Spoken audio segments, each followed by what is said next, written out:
Good morning guys. Ayan. Survey tayo ngayon dito sa bago nating tinatransfer kasi nga meron tayong problema dito. Nangamatayan tayo dito kasi nga kumakain sila ng Rizal. Kasi yung flooring nila ay talagang dry yung mga Rizal. So sa tingin nila pagkain. Pangalawang araw na tayo nakapulot ng mga dito ng patay. So ngayon tingnan natin kung makakapulot pa ba.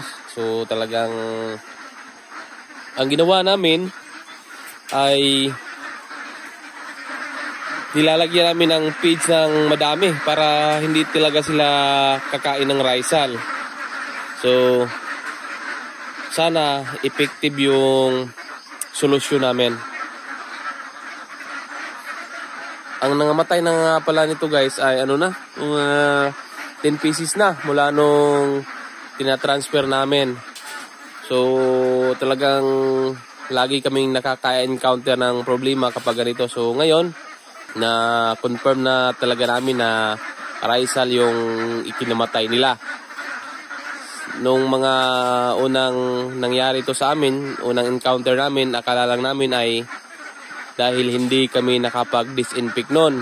Pangalawa, ganun pa rin. So talagang duda na ako na baka sa Rizal kasi nga kumakain sila ng Rizal kapag bagong transfer namin.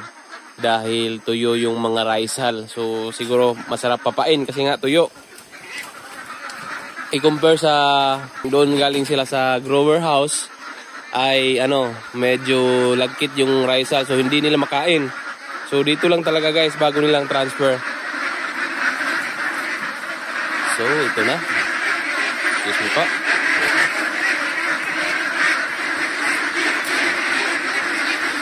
Sana walang patay guys. Ay nako. So nakaka-low moral kasi kapag laging ganun. So dito talaga ang maraming patay guys. Ito yung mga na-classify natin na medyo maliliit yung katawan. Yun nga, maliliit yung katawan. At ito namang sa gilid ay ito na yung mga malalaki. So wala tayong napulot guys, wala tayong nakita.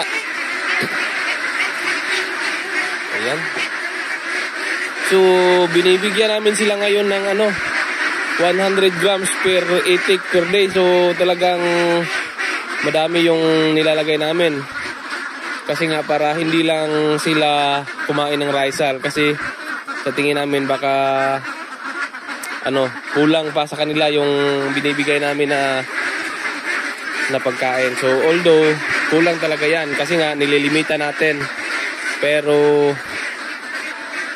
parang pagkain kasi sa kanila yung mga Rizal sa flooring. So ang plano namin ay pagganituhin namin guys.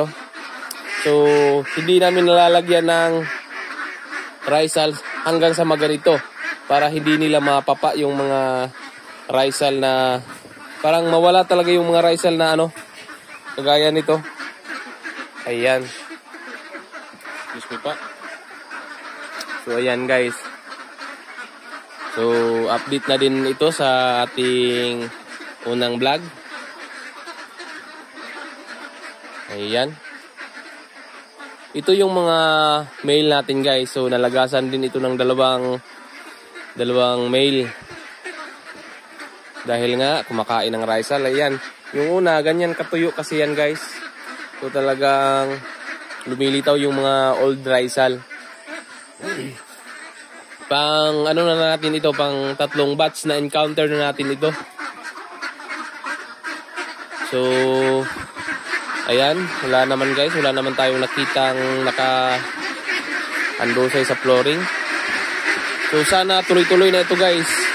3 araw na ito na binibigyan namin ng 100 grams per itik per day. So kung mag-base tayo sa feeding guide ay dapat 65 grams pa lang yung ibigay natin kasi nga 3 months old pa lang sila.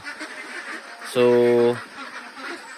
yung nakita naming solusyon ay bigyan talaga sila ng feeds ng marami para nga busog sila at hindi na maisipang kumain ng Rizal dito sa flooring. So, yan guys, tingnan natin sa mga susunod na araw kung wala na talaga tayong mapulot. Ayan.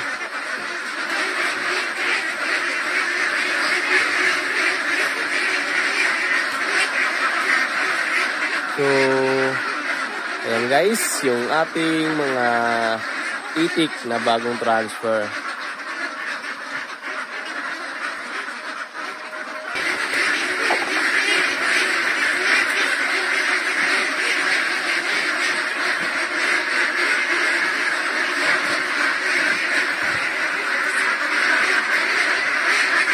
So, yan guys, yung ating update sa mga palakihin nating itik. So, meron talagang ano guys, oh, medyo mahihina talaga. Yan yung mga ano, membro ng mga ano, baka, malagas. Ayan. Guys, sasama tayo ngayon guys, mamulot ng itlog. So, ang oras natin nasa mga 5:40. Ayan. Dito tayo. Ito yung pinakaunang building natin. At ito pala. Ito yung pinakaunang building natin na ginawa nating ano, grower duck house. Saka yan yung pangalawa. So, yung numbering sa ating mga building ay based sa ano, paggawa nila, kung sino yung naunang ginawa natin. Ayan. Nandoon na sa hagdan. Pwede na po naman ni paulbuhon ban na libil na mo sa flooring ban, mong di na kayo sila mong itlog rin ban. Ang mag-arsahon mo ba? Nga butang nagbagong Rizal. Guys.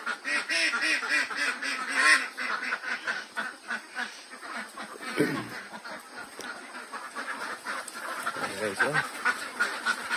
Yan yung kanilang itlog.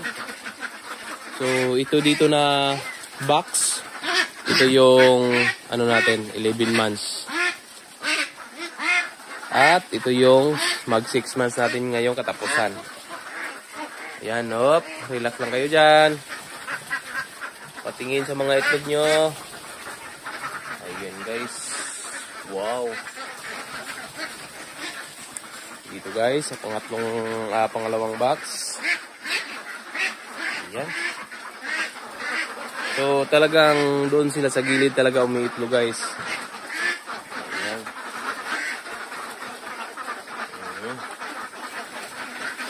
Itik natin. Relax lang kayo, mga batik-tik. Ano kayong may ilap dyan?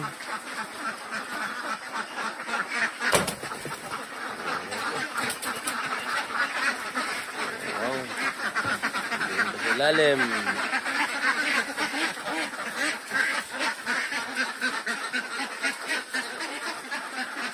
At naka-install na tayo ng ano guys, ng brooder natin. Kasi nga sa mga susunod na araw ay dadating na yung mga ducklings na order natin na pang third batch sa taon na ito. So ayan. 400 heads yun guys. Kasi dati 4 na batch kami kada taon.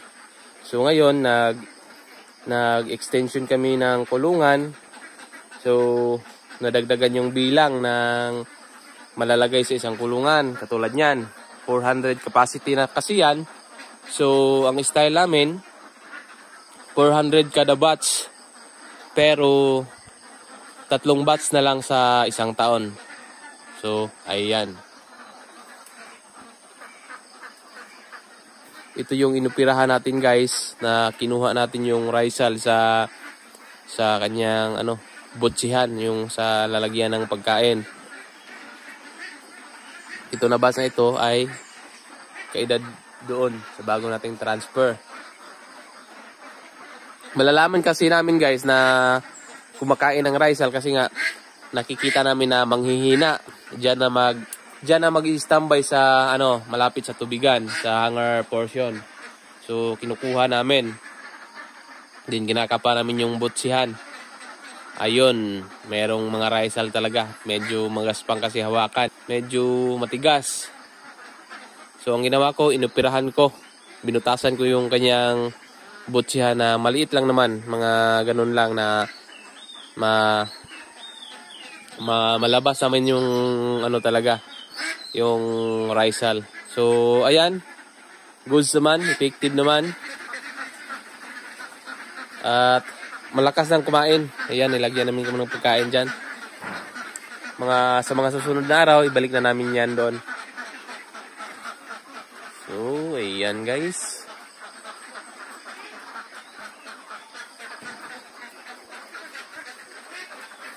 Ang ating mga itik.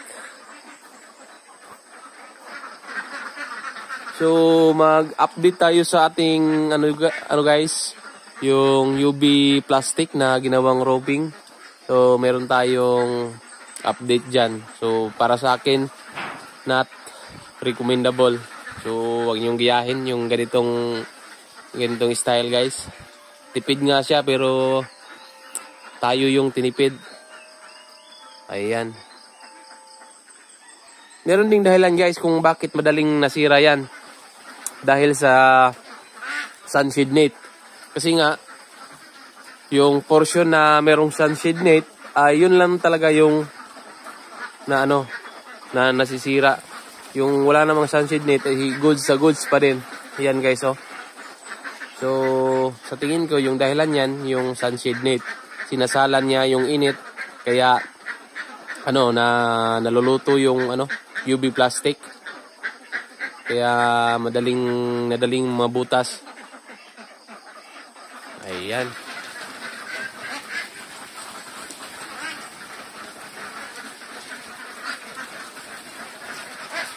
Pang chicks, muli na yung patay ron.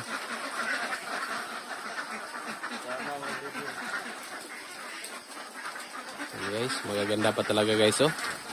Makikintab yung mga balahibo kapag nasa mga edad na 6 months, hanggang mga 8 months, 9 months. Ayan.